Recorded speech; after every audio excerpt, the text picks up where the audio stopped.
I think the key to the subject is, and we have so little time. Marriage involves encountering the other. Compatibility, not sameness. It is the union of male and female that not only is life-producing, but the male and the female are fulfilled in that union. In biblical language, the two become one flesh, a union simply impossible for two men, two women, one man with many women in the situation, polygamous situations, one woman and many men, one human and any kind of non-human creature, etc., etc., etc. The uniqueness of this lifelong commitment can be easily seen by the fact that even today, in our decadent culture, being faithful or unfaithful is still completely understandable to everybody in this room. Deep down inside, we know what marriage is. As a result, to speak of granting the protections of marriage to a same-sex arrangement is, in its fullest sense, I believe, an oxymoron. Two men or two women cannot be, in the proper sense, one flesh. Mirror images cannot produce life. Indeed, to use the same kind of language we use to describe the lifelong commitment of a man and a woman in marriage that lasts 40, 50, and 60 years is to strain the limits of the meaning of language itself. I had the wonderful opportunity just a few years ago to take my children and to celebrate with my parents their 50th wedding anniversary. I am so glad they had that opportunity. And then only a month ago, my son married a beautiful young lady, and I know that that means in the not-too-distant future, unless something goes wrong, I'm going to have the joy of being a grandfather, and I'm very much looking forward to that. What does this show us? What do we see in this? I want to point out that the deprivation of a role model, whether it's the mother or the father, on purpose, I believe is a complete violation of what marriage is. And that must be, that's why I asked the clarifying question, because we didn't get a chance to hear it in the opening statement. If we are going to redefine marriage so that we can force children to not have a father or not have a mother by the definition of the institution, I suggest to you this is greatly degrading to the children and to the society as a whole. Certainly from the Christian perspective cannot possibly be seen as having any biblical foundation whatsoever.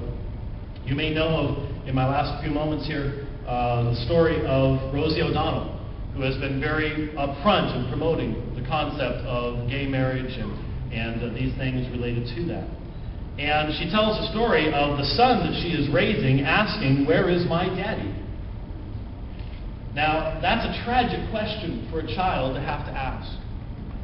And I know that heterosexual marriage, a man and a woman, does not always solve that problem. Because as I said, you can have death, you can have disease, you can have war, you can have situations where a person is unnaturally deprived of that person. But Rosie O'Donnell's answer to her son, I think, is a good reason for us to not embrace the concept of gay marriage. Because her answer to her son is, the reason you have a daddy is because your mommy likes other mommies. That is a definition of marriage that is focused upon one person, not upon the fulfillment of the male-female relationship, the giving of life, the self-sacrificing of my own desires for the betterment of others. And when a society sees the orphan and the widow, biblically, we are to stand with them. We are to come to their assistance. But the society should never be specifically producing those situations where a child says, "Where is my mommy? Where is my daddy?" You don't have one because of my personal sexual desires. From the Christian worldview, and I believe from any compassionate worldview, we have to look at that and say, no, it is not possible to redefine marriage in that fashion. Thank you very much.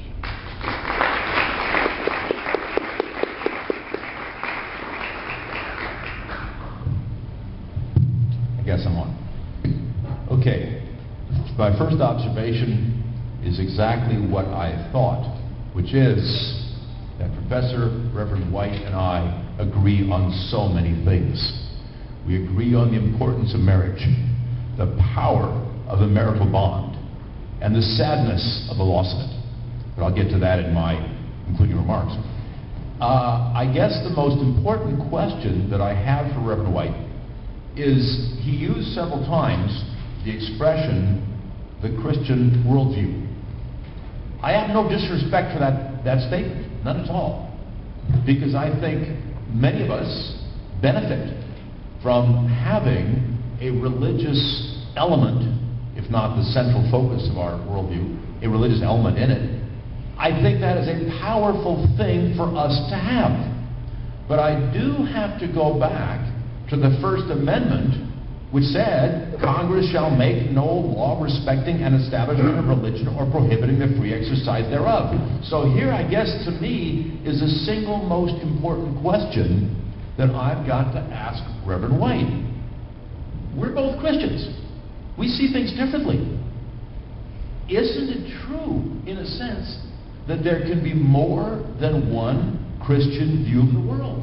That nobody has a monopoly on that. I don't have a monopoly on that. I'd never say I would. I'm a leader of a Christian organization called the Cursillo Movement. All right? He is the leader of an organization called the Alpha and Omega Ministries. We probably agree on some things, disagree on other things, whatever. The point of it is, I don't have a monopoly on the Christian worldview. Neither does Reverend White. Neither does anybody. We could say so many different religions in the world. I mean, the Roman Catholics have this view that traditionally, that most Catholics don't necessarily ascribe to today, that the Pope is infallible. Most Catholics, let alone everybody else, would say, give me a break. I would apply the same point to any religion that says, we're infallible. Heck with the Pope, we're infallible.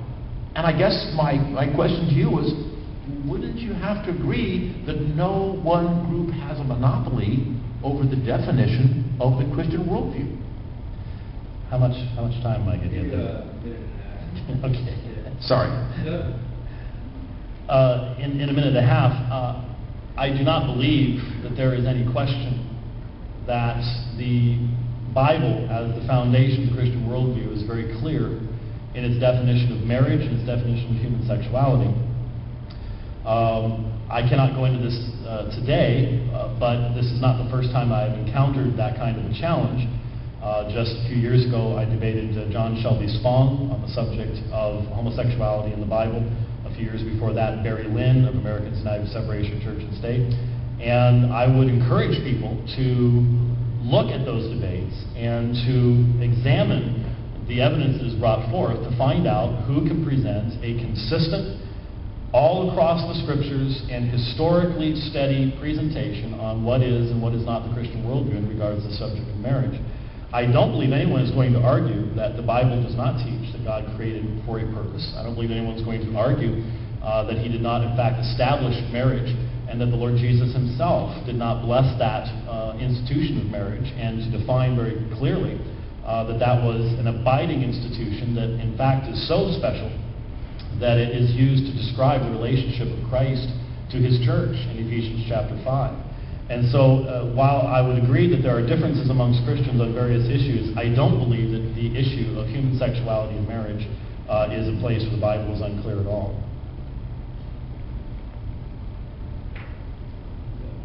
Silence.